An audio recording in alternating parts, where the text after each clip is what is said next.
মুসলিমরা আজকে শিরিক করছে অনেক ক্ষেত্রে। দেখবেন হাতে একটা এই যে বালা পরে আছে, খুলে না। কেন খুলেন না ভাই? বলে যে এটা খুললে যদি রোগ হয়।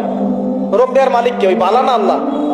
এই যে আপনার বিশ্বাস জন্মায় নিয়েছে, এই বিশ্বাসটা জন্মিয়েছে আপনার হাতের উপরে, এই বালার উপরে, এটাই শিরক, এটাই শিরক।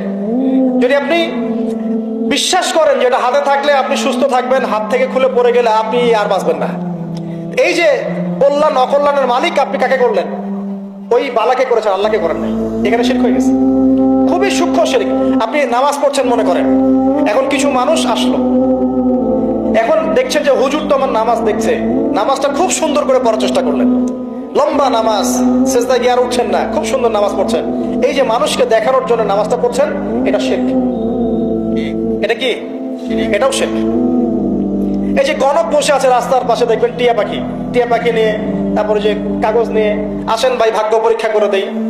আরে ভাই, তুমি যদি মানুষের ভাগ্যই পরীক্ষা করতে পারবা, তো তুমি রাস্তার পাশে কেন?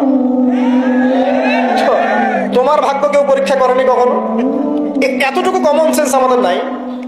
ও যদি আমার ভালো মন্দ করতে পারে, ভবিষ্যৎ বলতে পারে, তাহলে ও রাস্তার পাশে বসে আছে কিছু? ওর তো প্রাইম মিনিস্টার হওয়ার কথা, ওর তো ইলেকশন করার কথা। তো দেখেন, এই যে ওখানে গিয়ে আমরা কি করি?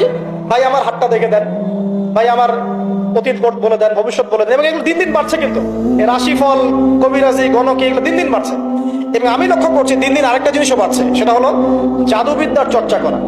এবং গ্রামে গঞ্জে কুফুরি বাড়ছে না? কুফুরি করা, তাবিজ করা, বিচ্ছেদ করা, স্বামী স্ত্রী বিচ্ছেদ করা, মেয়েকে বশ করা, সন্তানকে বশ করা বাড়ছে না? সবই শিরক, এগুলো সবই কুফুরি। এগুলো মুসলিমরা করছে না? মুসলিমরা এসব শিরকে লিপ্ত আছে বলেই তো অন্তর কঠিন হয়ে গেছে। ফাকাসাত কুলুবুহুম, তাদের অন্তর কঠিন হয়ে গেছে।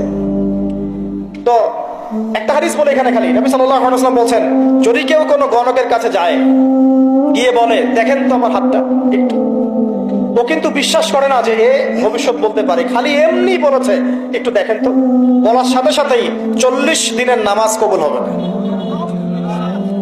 আর যদি তার বলা কথায় বিশ্বাস করে যে হ্যাঁ তোমার ভবিষ্যৎ খুব ভালো, তুমি চাকরি পাবা, এটা করবা সেটা করবা, এবং সে বিশ্বাস করলো হ্যাঁ এটাই হবে, তখন নবী সাল্লাল্লাহু আলাইহি ওয়াসাল্লাম বলছেন সে যেন আল্লাহর পক্ষ থেকে যা নাজিল হয়েছে, মানে যে কোরআনুল কারীম, এই কোরআনকে যেন সে অস্বীকার করলো, মানে কুফরি করলো। এগুলো আমরা করছি না ভাই? অনেক কিছু করছি আমরা। স্তম্ভের পূজা করছি, অনেক মুসলিম আগুনের পূজা করছে। আগুন জ্বালিয়েছেন, মাথা নত করছেন কেন? আগুনের সামনে আপনি মাথা নত করবেন কেন? আপনি একটা স্তম্ভের সামনে, গাছের সামনে দাঁড়িয়ে মাথা নত করে ধ্যান করবেন কেন? আপনি মেডিটেশন করছেন কি জন্য? আপনাকে নামাজ দেওয়া হয় না? 5 ওয়াক্ত